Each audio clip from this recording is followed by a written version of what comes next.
নিরবিচ্ছিন্ন গ্যাস সরবরাহ না থাকা দেশের শিল্পের জন্য পুরনো সমস্যা। তবে হালে এ নিয়ে দুশ্চিন্তা বেড়েছে শিল্পোদ্যোক্তাদের।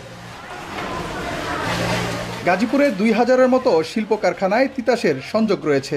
এসব কারখানায় গ্যাসের চাহিদা রয়েছে দৈনিক ৫৯০ মিলিয়ন ঘনফুট, কিন্তু গ্রিড থেকে সরবরাহ পাওয়া যাচ্ছে ৪৬০ মিলিয়ন ঘনফুট। গ্যাস না পেয়ে অনেক প্রতিষ্ঠান বাধ্য হয়ে ব্যয়বহুল বিকল্প ব্যবস্থায় উৎপাদন প্রক্রিয়া চালু রাখতে গিয়ে ক্ষতির সম্মুখীন হচ্ছে। এতে যেমন বাড়ছে উৎপাদন ব্যয়, তেমনি বিশ্ববাজারের প্রতিযোগিতায় টিকে থাকাও কঠিন হয়ে পড়ছে। কোনো প্রতিষ্ঠান এসব কারণ দেখিয়ে ঠিকভাবে বেতন ভাতা পরিশোধ করছেন না। অন্তর্বর্তী সরকারও শিল্পক্ষেত্রে নিরবিচ্ছিন্ন গ্যাস সরবরাহ নিশ্চিত করতে গুরুত্ব দিচ্ছে।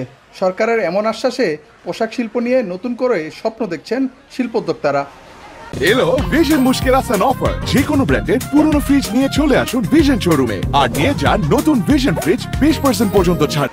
আমরা স্বাগত জানাই যে নতুন উপদেষ্টা মহোদয় উনি যে বলেছেন যে জ্বালানিতে প্রথম প্রায়োরিটি দিবেন, সেটা আমরা মনে করি টপ প্রায়োরিটিতে দিতে হবে। সেটা অতি শীঘ্রই কীভাবে সংকটটা মোকাবেলা করা যায়, বিদ্যুৎ এবং গ্যাস, এটা ম্যান্ডেটরি শিল্পের জন্য। আমরা রিজার্ভ ভরপুর করে দিতে পারবো ইনশাল্লাহ। আমাদের শুধু জ্বালানি নিরবিচ্ছিন্ন জ্বালানি যদি আমাদের সরবরাহ করা হয়। অর্থনীতি ও কর্মসংস্থানের স্বার্থে সরকারকে পোশাক শিল্পে টেকসই নীতিমালা প্রণয়নের জোরালো দাবি জানান শিল্প মালিকরা। এছাড়াও অবৈধ গ্যাস ব্যবহারকারীদের বিরুদ্ধেও ব্যবস্থা নেওয়ার দাবি তাদের। দেখা যাচ্ছে আমি বাইরের সাথে আজকে বসে যে প্রাইসটা নেগোশিয়েট করতেছি, 6 মাস পরে আমি ওই প্রাইসে কাজটা এনে যখন প্রোডাকশানে দিচ্ছি, আমি দেখতেছি আমার কাছে কিছু নাই। দিন শেষে আমার লোন বাড়তেছে।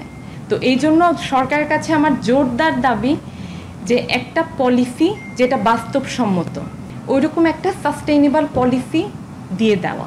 আমাদের যে বিভিন্ন শিল্প প্রতিষ্ঠান এবং বাসাবাড়িতে যে অবৈধ গ্যাস লাইনগুলো আছে, সেগুলো যদি ডিসকানেক্ট করা যায় তাহলে আমরা গ্যাসের প্রেশারগুলো আলটিমেটলি খুব ভালো পাবো।